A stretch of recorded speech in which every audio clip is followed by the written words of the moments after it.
NSSO यानी national sample survey की report क्या कहती है? आपको कुछ पता है कि आप ज्यादा पैसा खर्च कर रहे हैं ना, तो महंगाई बढ़ रही है। सर्वे की रिपोर्ट ये कहती है आपके जो मंथली एक्सपेंडिचर का जो खर्चा क्या है, इंडियन हाउस होल्ड का मंथली एक्सपेंडिचर लगातार बढ़ रही है। इसका मतलब महंगाई हो रही है, और महंगाई मतलब इन्फ्लेशन, और इन्फ्लेशन मतलब ये होता है कि पैसे की वैल्यू कम होना। इसका मतलब आज आप जो चीज 100 रुपए में खरीद रहे हैं ना, उसका वैल्यू 110 रुपया कल हो जाएगी, और इसका सीधा असर जो आप सेविंग करते हैं ना, उसकी वैल्यू बिल्कुल कम हो जाती है, और रियल इनकम जो है ना वो रिड्यूस हो जाती है। लाइफ स्टाइल मेंटेन करना बिल्कुल मुश्किल हो जाता है। और इस महंगाई के दर में, इन्फ्लेशन के दर में अगर हम इन्वेस्ट करते हैं तो क्या होगा? जैसे इन्वेस्ट किस में करना है, जैसे म्यूचुअल फंड हो गया, स्टॉक्स हो गया, आपके फिक्स्ड एसेट्स हो गए, ऐसे इन्वेस्ट किए ना आपका पैसा बढ़ सकता है। तो इन्फ्लेशन होगी ना उसको बीट कर सकता है। तो इसको एग्जांपल से समझिए। मान लीजिए कि इन्फ्लेशन 6% है और आपका पैसा बैंक में है, रिटर्न कितना देगा?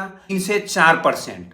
मतलब आपके इन्फ्लेशन हो रहे हैं 6%, रिटर्न कितना दे रहा है? 3 से 4%, मतलब लॉस। आप इन्वेस्टमेंट करते हो और रिटर्न 10 से 12%। इन्फ्लेशन मतलब पैसा घटता है, इन्वेस्टमेंट मतलब पैसा बढ़ता है। जो NSSO की जो डाटा है उससे तो एक बात बिल्कुल क्लियर हो जाती है, स्मार्ट इन्वेस्टमेंट करना जरूरी है। अगर आप इन्फ्लेशन को मतलब महंगाई से करना चाहते हो तो आज से इन्वेस्ट कीजिए। इतने देर में आप तो लाइक कर दिए होंगे, सब्सक्राइब भी कीजिए।